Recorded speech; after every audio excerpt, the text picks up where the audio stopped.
वैराग्य कैसे बना रहे, सो 12 भावना का चिंतन करना चाहिए, ऐसा जैनाचार्यों ने कहा।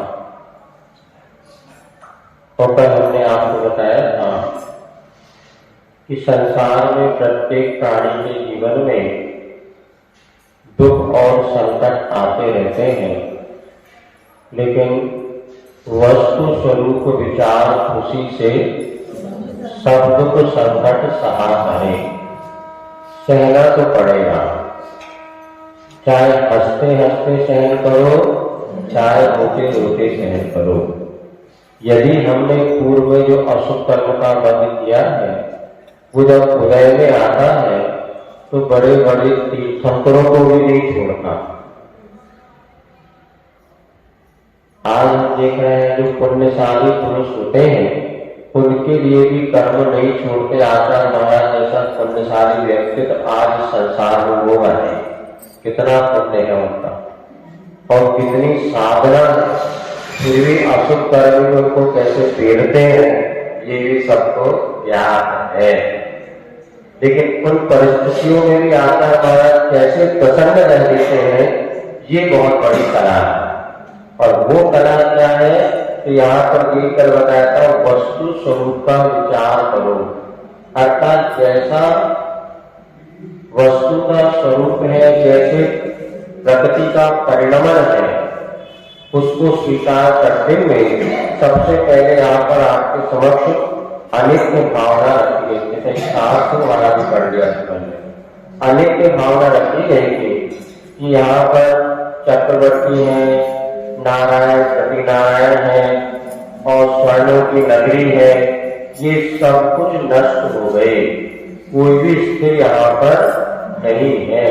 मूक माटी में आशीष ने लिखा है, प्रातः काल की जो हवा बह रही है, बहता हुआ पवन कह रहा है, बहना ही जीवन है।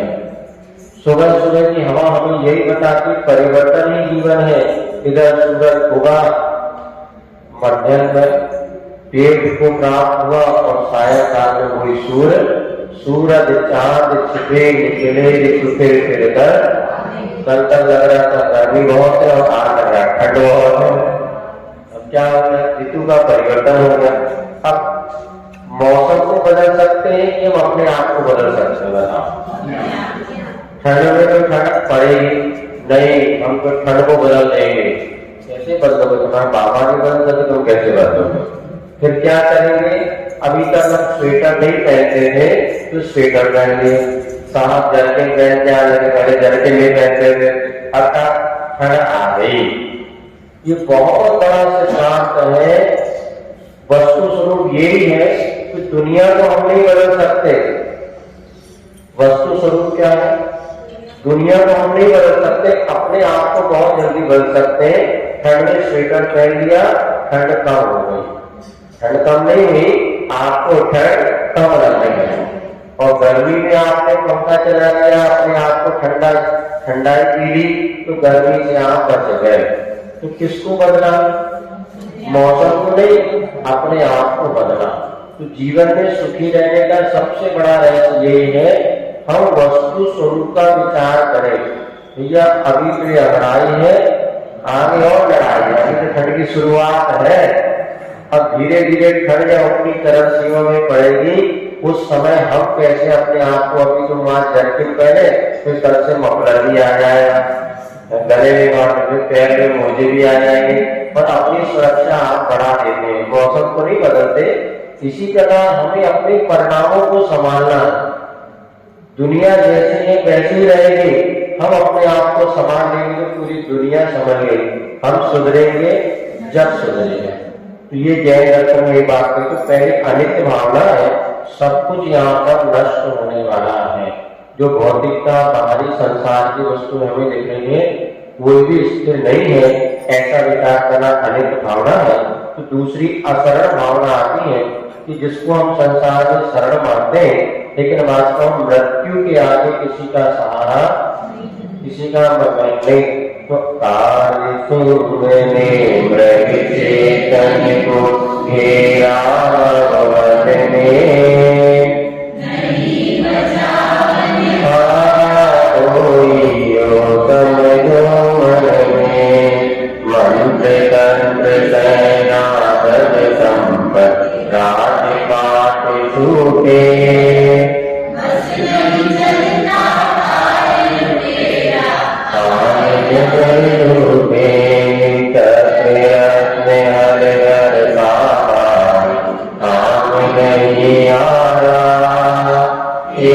तीर के लगते कृष्ण की तिलक गई तारा।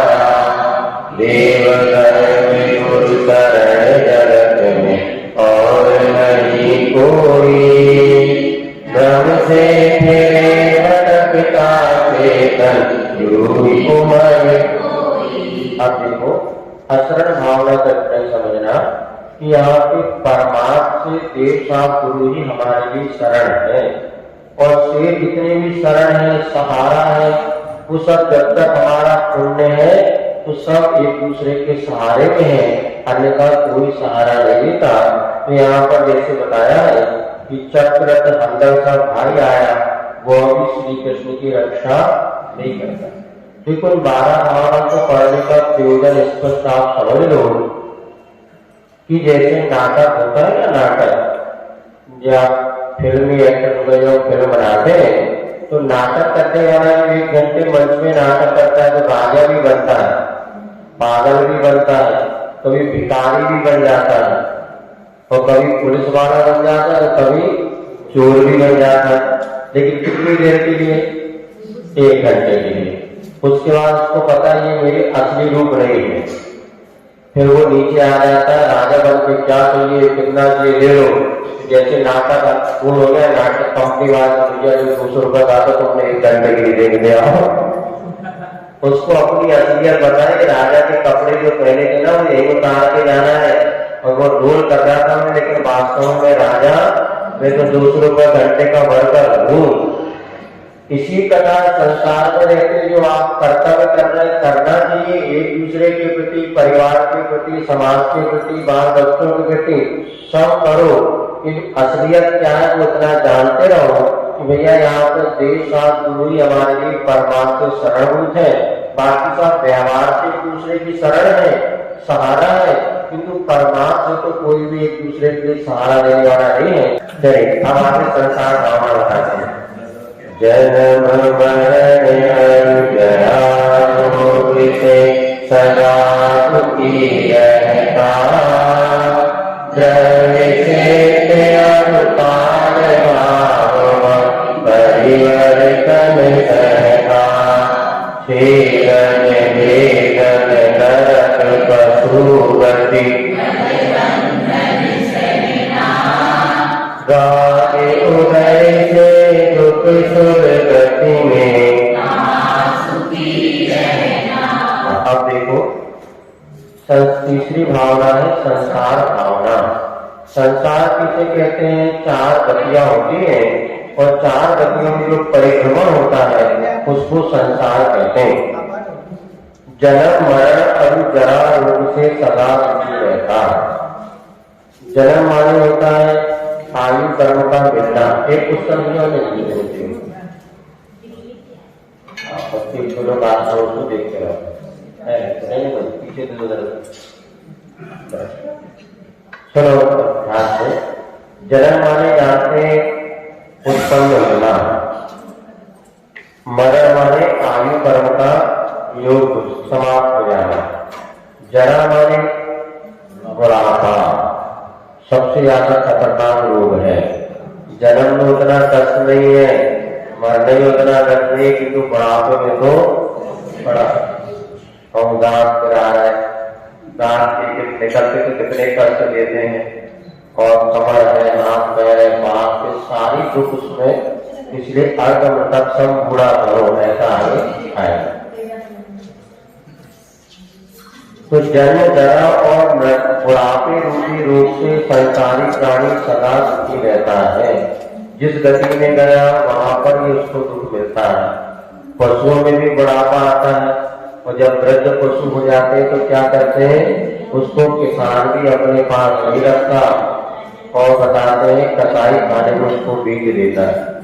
अथवा वृद्ध पशुओं को भी कितने कष्ट होते, चल नहीं पाते, कहीं बैठे तो खाने पीने को नहीं मिलता। इसी प्रकार चारों गति में देहों में तो बुढ़ापा आता नहीं, वो हमेशा युवावस्था में रहती है। नारकियों में तो बिना बुढ़ापे के टूटते पिटते रहते हैं, तो कष्ट ही वो आगे बताइए। द्रव्य क्षेत्र अनुसार भाव भाव परिवर्तन सहता। अब देखो 5 प्रकार के परिवर्तन होते हैं। द्रव्य, छेद, काल, भाव और भाव परिवर्तन।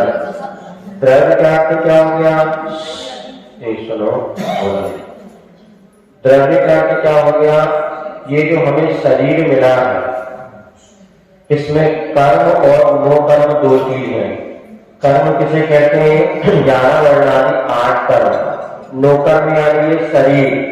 तो कर्म और नो कर्म जो हमें मिले हैं, ऐसे अनंत बार कर्म नो कर्म का मिलना और छूट जाना। अनंत बार शरीर मिला, अनंत बार शरीर छूटा, ऐसे अनंतों बार शरीर का मिलना छूटना ये कहलाता है द्रव्य परिवर्तन। क्षेत्र में क्या होता है? ये जैसे मानिए आपका 2.5 दीप है या 3 लोक क्षेत्र है, इनमें प्रत्येक स्थान पे जन्म लेना मरना, जन्म लेना मरना, ये क्षेत्र परिवर्तन है। संक्षेप में आपको समझ में आ जाए उतना ही बता है। बाकी सर्वार्थ के ग्रंथ में पूज्यपाद साहब ने इसके विशेष व्याख्यान किया है। काल माने ये उत्सर्पी अवसर्पी काल है, इसके एक एक समयों में जन्म लेना और मरना, ऐसे करते हुए में यह अनंत काल व्यतीत हो जाता है। इसके बाद भाव माने अपने परिणाम होते हैं, औपचारिक आदि भाव होते हैं, उनके अपेक्षा से अथवा कसाय है, स्थिति है, अनुमान आदि जो पंच स्थान होते हैं, उनके अनुसार अनंत बार जन्म मरण करना। और भाव माने होता है ये मनुष्य गति, त्रेन गति, ये गतियां हो गई। इन गतियों में जितनी आयु है, जैसे 33 साल की आयु है या मानिए अपने 1 कोटि की आयु है, तो एक एक समय में जन्म लेना मरना, जन्म लेना मरना, ऐसे जीव ने अनंतों बार जन्म मरण किया है और संसार के परिवर्तन को यह सहन करता रहता है। तो भाव परिवर्तन सहता। और क्या हो गया? नरक गति जो हमें देखने में आती है, उसमें क्या होता है? छेदन, वेदन, नरक, पशु गति, बद, बंधन, सहना, ये सब अपना इतिहास है। क्या है? हिस्ट्री, इतिहास है। किस जीव ने कैसा कैसे चारों गतियों में परिभ्रमण किया, ऐसा चिंतन मनन करना ही संसार भावना है। महाराज कौन बनते हैं? जो संसार से डरते हैं। हम महाराज क्यों बनेगा था? डरते नहीं डर, और तुम्हें तो डर लगा, तुम्हें संसार से डर नहीं लगता। महाराज डरते, चहु गति के दुख सो डरे, सुरति लगे से माई। जो चारों गति के दुख से डरता है तभी तो महाराज बनते हैं। आखिर के श्री भगवान सबसे ज्यादा डरपोक है, संसार से डर के भागे है, और ऐसे भागे कि बिल्कुल अगर लौट भी नहीं आ रहा, डरपोक हम अभी डर है, और हम किसी अभी भी तौर पर किया हम किसी से हम नहीं। ये तो निश्चित है, जो संसार से डरेगा उसी को मोक्ष से प्रीति होगी। तो नरक गति में तो हमेशा वहां पे छेदन वेदन ही चलता रहता है। तो पिक्चर भी बन के नरक दर्शन नाम देख लो कैसे फुटाई फुटाई होती है। और जहां आपको यही देखना तो अस्पताल में चले आओ। अस्पताल में जहाँ हाथ पैर टूटे वाले लोग होते हैं अथवा यहाँ पर कई अनेक जले वाले लोग होते, वहां जाके देखो तो नरक का दर्शन आपको अस्पतालों में हो जाएगा। कोरोना काल में तो खूब लोगों को नरक के दर्शन हो गए। जो बताते अस्पताल में जाते थे नरक ही दिखता था, उनको ये चले गए, वो पलंग खा लीजिए, पलंग खा लीजिए, ऐसे खबराते थे। तो बोलते नरक पशु गति। अब पशु गति के दुखों में बद बंधन सहना। हम सबने कितने बार गैया बने पता नहीं, कितने बार सुअर बने पता नहीं, कितने बार घोड़ा बने, हाथी बने, और ये पशुओं के दुखों को हमने शेर बने और बिल्ली भी बने। ऐसे बद बंधन या संसारी प्राणी को सहन करना पड़ता है। महाराज हमें नहीं जाना नरक, महाराज बन जाओ। नहीं महाराज नहीं बनना, आप तो इसका उपाय करना। नरक गति में ना जाना पड़े, त्रियन गति में ना जाना पड़े, और हमें मनुष्य आदि के दुखों को सहन ना करना पड़े, तो यह सबसे बढ़िया है, संयम धारण करो। लेकिन पहले वस्तु का स्वरूप समझ लो कि संसार में हम खोज जरूर रहे सुख, लेकिन सच्चा सुख मिलता नहीं। क्यों? यह संसार का स्वरूप ही है। कोई भी नेता बन जाए, कितना अच्छा काम कर ले, उसको गालियां तो मोदी जी से पूछा आप इतने मजबूत कैसे? बोले मैं रोज 200 गालियां खाता हूँ, पीठ मजबूत ले रहा हूँ। जी कहने लगे एक बार राहुल गांधी कि मोदी जी को बाहर निकलने तो देश का युवा आपको डंडे से पीटेगा। तो वो भी कहने लगे अब मैंने सोचा दंड से पिटना तो है, क्यों ना अपनी पीठ मजबूत, तो मैं भी जो सुबह सुबह सूर्य नमस्कार करता था उसकी संख्या बढ़ा दी मैंने, जिससे कि पीठ मजबूत हो जाए, पिटना तो है। कितने से है। तो पशु गति में कितने दुख है कहने की आवश्यकता नहीं। जहां पर आप दूध लेने जाते हैं सुबह सुबह, वही जाके जो गाय भैंस बनी है उनको देख लो। आप तो ठंड लग रही तो अंदर चले गए, अंदर की कोई व्यवस्था नहीं। इसी प्रकार ये सब अपन ने भी पूर्व भवों में सहन किया। राग हो गए थे दुख स्वर गति में, कहां सुखी रहना। अब देव भी बन गए, देव गति में चले गए, वहां राग, कौन सा राग, बातें बताते जिसको जितना मिलना है वहां फिक्स है। यदि 4 व्यक्ति बैठे हो, एक का कुर्ता लाइट ऑफ एशिया से चमक रहा है, एक का खद्दर जैसा है और एक का बीच वाला है, तो तीनों को जो सफेद कपड़े पहने तीनों के रंग में अंतर आएगा। क्यों? जितना जिसका पुण्य ज्यादा होगा उसका कुर्ता उतना चमकेगा, और पुण्य कम है तो फीका कुर्ता। नहीं, हमें भी ऐसे कुर्ता चाहिए। अब नहीं मिलेगा बेटा, मर्दन दूसरे बार देवलों में तब मिलेगा। मतलब कांति है, चेहरे की चमक है, रूप रंग है। अब ये इतना सुंदर और मैं हम सुंदर, अब इसको लेकर तो ईर्ष्या करते हैं और वो दुखी होते हैं। तो देवगति में और दुख नहीं, आपकी वस्तु कोई नहीं छीनेगा, उनको इतनी अच्छी क्यों मिले, उसको इतने नंबर क्यों मिले, हमें नंबर कम मिले। अब यह पूर्व में कहीं पुण्य पाप किया, देखो निश्चित है अपना अपना पुण्य पाप ही फल देता है। अब वहां पे परिवर्तन कुछ भी नहीं होता। अपने आप में गरीब व्यक्ति अमीर बन सकता है, किंतु वहां ऐसा नहीं होता। जो देव जिस कंडीशन में जन्म ले लिया वैसे ही उसको बाल रहेंगे, वैसे रूप रंग रहेगा, वैसी हेयर टाइट रहेगी, ना इंच भर बढ़ेगा ना घटेगा। जन्म के समय जैसा रूप रंग मिलता वैसी 33 साल की आयु गति हो जाए तो भी वैसे ही वो रहेंगे। अब लेकिन देवों में लाखों क्वालिटी होती है, उन क्वालिटी के देव अब एक दूसरे के देव को देखते हैं, देखो वो कितना अच्छा, उसके बाद कितना वैभव, उसके बाद कितना अच्छा, तुम्हें तो मिलना नहीं है, गुनगुन करते रहो, मन ही मन गुनगुनाते रहो। इस तरह से वो दुखी होते हैं। तो राग हृदय से दुख सुर गति में कहां सुखी रहना। देव गति भी मिल गई, किंतु राग के कारण द्वेष, राग को द्वेष भी कहते हैं। राग का अर्थ हमने डिक्शनरी में देखा, द्वेष भी उसका पर्यायवाची शब्द है। अपेक्षाकृत वहां उतना दुख नहीं है, किंतु वो भी पूरी तरह सुखी नहीं, वहां अहमिंद्र है। ये नीचे 16 शब्दों की बात देख लो, ऊपर ऊपर के देखो उतना नहीं होता, फिर भी राग की कणिका विद्यमान है। 97.35 डिग्री बुखार है, 105 तो नहीं है, क्योंकि बुखार तो माना जाएगा। तो भले वो आपको चलने फिरने में कोई दिक्कत नहीं दे रहा, क्योंकि तापमान तो शरीर में है, तो राग तो वहां पर है, इसलिए वो उतने दुखी नहीं होते जितने कि नीचे वाले दुखी होते हैं। तो भवन के अंदर वासी से ऊपर ऊपर के देवों का दुख कम होता चला जाता है, क्योंकि उनमें उतने राग की तीव्रता नहीं होती। अब वो 5वें स्वर्ग में रहते हैं। एक भवावतारी लोकांतिक जो होते हैं, जो यहाँ पे विशेष तपस्या आदि करके वहां जन्म लेकर अगले भाव से वो मोक्ष चले जाते हैं। उनकी कोई देवियां नहीं होती, वो अकेले ब्रह्म ऋषि माने जाते हैं। इसके विषय में आपको नहीं, वहां तप नहीं करते, वहां स्वाध्याय मार्ग करते हैं। देव ऋषि बनने के बाद वहां पर स्वाध्याय होता है, त्याग तपस्या नहीं होती। चलिए, तो यहाँ भोगी पुण्य फल होई इंद्रिय चाय सुनेलानी कुटवारी चार गई फिर मानुष जन्म अनेक विपत्ति में कहीं न सुख देखा, पंचम गति सुख मिले सुहागो। अब देखो पुण्य से एकाक इंद्रिय के भोग मिल भी गए, जिसमें कोई ज्यादा सुख की बात नहीं, नारी वाले आनंद सुख। तो भोग पूर्व पुण्य को जैसे पंचेंद्रिय के विषय भोग सहज मिल जाते हैं, रावण को भी मिले, राम को भी मिले, या राजा महाराजा जो विशेष भूमि की होते हैं, इनको पंचेंद्रिय के भोग तो मिलते हैं। क्यों मिलते हैं?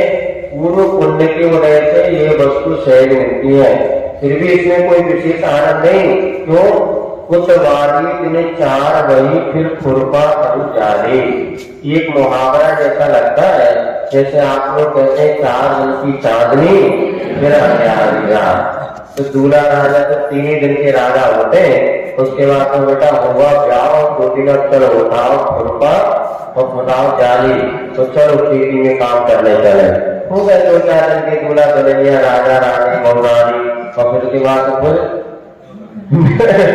रानी जो है बच्चों तो तुमने और रानी नहीं बताई। रानी लक्ष्मीबाई क्यों कहा जाता है? पहले तो होती जब आती रानी ऐसे जब होता है तो लक्ष्मी, तो बाद में बन जाती बाई। रानी लक्ष्मी ऐसा होता है, पूरा याद नहीं है। हाँ, सबके साथ ये है कि देखो कोई भी सुख होता है ना, जैसे देखो 5 सब चुने गए और जिनका चुने बड़ा कितने दिन 2-4 दिन, अब इसके बाद अध्यक्ष बन गए 2-4 दिन, कोई टेंशन शुरू, अर्थात कुतवाली तुम लोग तो अनुभव जिनको ब्याह होगा 4 दिन की चांदनी, और फिर भूल गए रावण, भूल गए लकड़ी, और 3 चीज याद है, 9 तेल लकड़ी, कहा भूल गए रावण और भूल गए चकड़ी। अब 3 ही चीज है, नोन तेल और लकड़ी। कहाँ से गैस की व्यवस्था करे, कहाँ से खावे की भी व्यवस्था करे, नोन तेल और लकड़ी। इसी में फिर सारी जिंदगी मिलता सुख कितना है? गृहस्थ आश्रम में सुख मिलता है आटे में नमक के बराबर। 4 चुटकी नमक डाल दो, 1-2 चुटकी और 1 किलो आटा, इतने ही सुख है नमक के बराबर। बाकी आटे बराबर तो दुख ही दुख है। फिर भी महाराज सब क्यों सहन करते हैं? वो वृक्ष बना देखो बढ़िया, हाथी वो 2 बूंद शहद की टपक रही ना, वो सब सहने को तैयार है। नीचे अजगर है, हाथी पेड़ डाला, मधुमक्खी छत्ता है, बस महाराज 2 बूंद शहद की मिल जाए हम तो सारे कर सहन कर ले। ये संसारी प्राणी की दशा है। संसार वृक्ष है, बहुत अच्छा, उसको पढ़ियो, पहले मंदिरों में लगे रहते थे। कुतवाली दिन 4 खुरपा, अरे खुरपा माने माटी खोदने का, और ऐसी माटी खुरपा मत चलो भैया खेत चलो, वो और 2-4 को ब्याह बाजे वाले सब बज गए। तो बाजे वाले भी कब तक, जब तक पैसा मिले तो बाजा बजा देंगे, तो भी चले आते हैं, संसार पड़े रहो। ऐसी स्थिति है। मानव जगत अनेक विपत्ति में कहीं ना दुख देखा। मनुष्य पर्याय में कितनी विपत्ति है, कहीं पर भी सुख तो दिखता ही नहीं। फिर कहाँ पर सुख मिलेगा? पंचम गति सुख मिले शुभा सुख का मेटो लेखा। पंचम जो सिद्ध गति है वही प्राप्त करोगे, तभी शुभ अशुभ का मेट जो लेगा जो का, तब सिद्ध बनने के बाद ही सच्चा सुख मिलेगा। बाकी संसार में तो सुख है ही नहीं। ऐसी भावना का चिंतन करते हुए जो हम आसक्त हो रहे हैं संसार में, उसकी आसक्ति तो कम हो जाए। पूरी तरह संसार ना भी छूटे, क्योंकि अटैचमेंट जो हमारा है, वो जो अलंकारुबंधी राग है, वो अप्रत्याचार संजम के रूप में हो जाए। अरे भैया चलो संसार ऐसा ही है क्या। एक संस्करण हम आपको कहें, जब हम दक्षिण भारत में पहुंचे तो वहां पर सिरगुप्पी नाम का गांव है, और वहां पर जो है कुछ 25-10-12 युवा मिलकर के स्वाध्याय करते थे। और वो नियम सागर महाराज जी एक्सरसाइज ट्रेनर ने स्वाध्याय शुरू किया, और जब हम पहुंचे तो हमें बहुत अच्छा लगा। वो बच्चे आए, बोले महाराज हमने स्वाध्याय शुरू किया है, और महीने 15 दिन हम रुके। बाद में एक दिन आके एक लड़का कहने लगा, महाराज मेरी पत्नी को जो है कैंसर हो गया, और हमने इलाज कराने बम्बई जा रहा हूँ, ऐसा कुछ कहते हुए और वो चला गया। और जब वो बम्बई वगैरह चला गया, किस्मत से हमारा 6-7 महीना बाद लौट करके सोनभद्र की यात्रा करके हम लोग पुनः 1 साल बाद आए, तो हमें वो लड़का फिर मिला। तो हमने कहा क्यों भैया कैसा क्या है, क्या आपकी पत्नी? बोले महाराज वो उसका मरण हो गया। तो हमने एकदम लगा युवा अवस्था लड़का, वो मेरे ख्याल से 25-26 साल का लड़का होगा, और ज्यादा भी हो सकता है। तो अब बोले महाराज उसकी सहजता देख करके, महाराज देखो इतना ही हमारा योग था, हमने पूरा पुरुषार्थ किया, सब कुछ किया, फिर भी उसका जीवन नहीं बचा। अब क्या कर सकते थे, इतना ही हमारा संयोग, इतना ही पुण्य का उदय था कि हमारा इतना ही जीवन गृहस्थ आश्रम में रहा, बाकी उसका अवसान हो गया। बोले महाराज ये हमारे स्वाध्याय का परिणाम है या हमारे मन में इतनी क्षमता है कि अभाव होने के बाद भी हमें आकुलता नहीं, अब आगे क्या होगा, मुझे सब अच्छा होगा क्या भगवान की कृपा से।